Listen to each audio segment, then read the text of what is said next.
लिखो, तुम सिखाओ कि हमारी तादाद को छुपाते हो।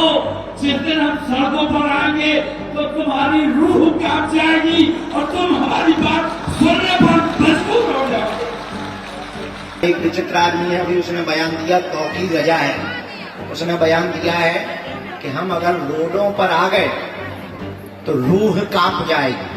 अब उनको ये नहीं है पता कि अगर हम भी आ गए तो उनका क्या हाल है। कहा है कि दिल्ली जाएंगे, हमने कहा ठीक है भैया, तो हम दिल्ली जाओ, हम राम राजा ओछा जाएंगे। ये है कि सर से तन से सर जुदा कर देंगे। आतंकी भाषा तो ये है कि जिस दिन हम सड़कों पे आ जाएंगे रूह कांप जाएगी। आतंकी भाषा तो ये है कि कानून अगर नहीं मानेगा तो कानून तोड़ देंगे। आतंकी भाषा तो ये है कि भारत तेरे टुकड़े होंगे। आतंकी भाषा ये है। रामचंद्र भगवान की, बागेश्वर बालाजी की, दादा गुरु जी की।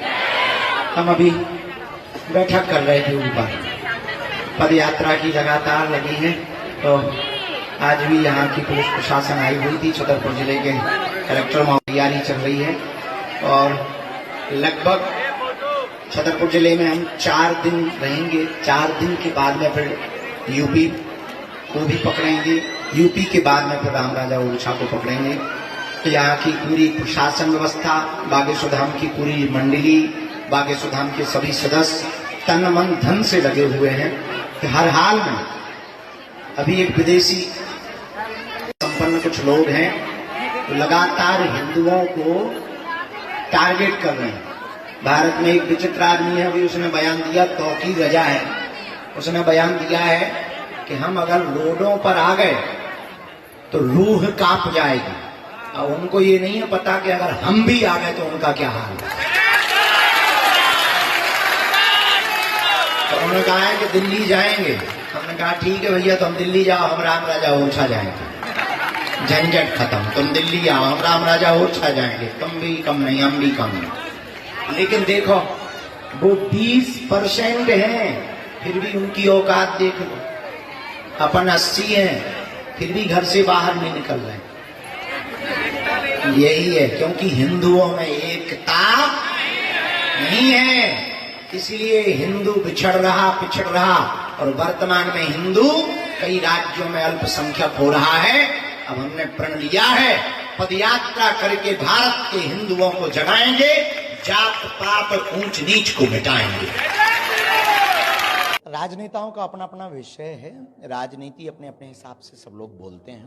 पर बटोगे का अगर हम अपने हिसाब से अर्थ लें तो हम अगर जात पात में बटेंगे तो निश्चित रूप से धर्म विरोधी, देश विरोधी लोग हम लोगों को काटेंगे, विदेशी सत्ताएं काटेंगी, चीन पीछे ही लगा हुआ है। तो ये हम लोग हर चीज को विवाद की दृष्टि से देखते हैं।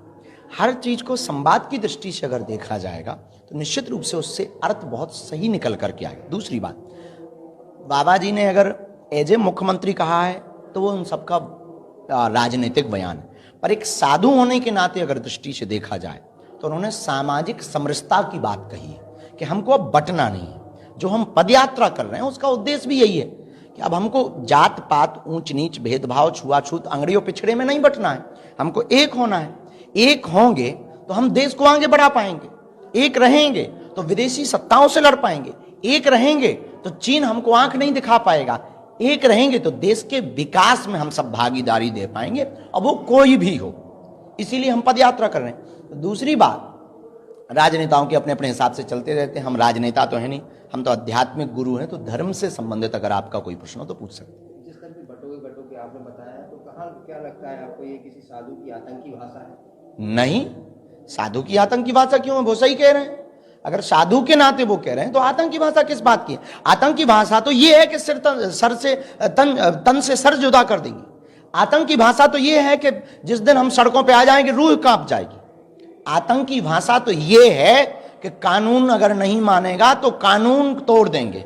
आतंकी भाषा तो ये है कि भारत तेरे टुकड़े होंगे। आतंकी भाषा ये है। हम सामाजिक समरसता का कोई अगर साधु या हमारे बाबा जी ऐसा कह रहे हैं, हम देखो एज ए मुख्यमंत्री के सपोर्टर नहीं, पर बाबा जी आध्यात्मिक एक पीठ के धर्मगुरु हैं और उन्होंने सही बोला है कि अगर हम बट जाएंगे समाजों में, जातियों में, तो निश्चित रूप से कट जाएंगे। अभी तौकीर रजा का ही बयान आया है कि वक्फ बोर्ड को लेकर के चलो हम लोग सड़कों पर आ जाएंगे तो आपकी रूह कांप जाएगी, दिल्ली की तरफ कूद है, और आपके भी इस तरीके का भी हाल में बयान आया है। अब ये भारत के हिंदुओं को सोचना चाहिए कि वो 20% में इतना डरा रहे हैं कि वो सड़कों पे आ जाएंगे तो रूह कांप जाएगी, लेकिन तौकीर रजा साहब को ये भी तो सोचना चाहिए कि अगर हम लोग अगर आ गए तो तब क्या होगा? तब क्या होगा? हम लोग भी तो आ सकते हैं। हम लोगों के पैर नहीं है क्या? भगवान ने नहीं दिए हैं क्या? उन्हीं भर को पैर दिए हुए हैं, इसलिए छेड़ोगे तो छोड़ेंगे नहीं। इसलिए इस देश में दंगा नहीं चाहिए, हमें इस देश में गंगा चाहिए। तो इस देश में ऐसी नफरती बातें फैलाना बंद करें वो।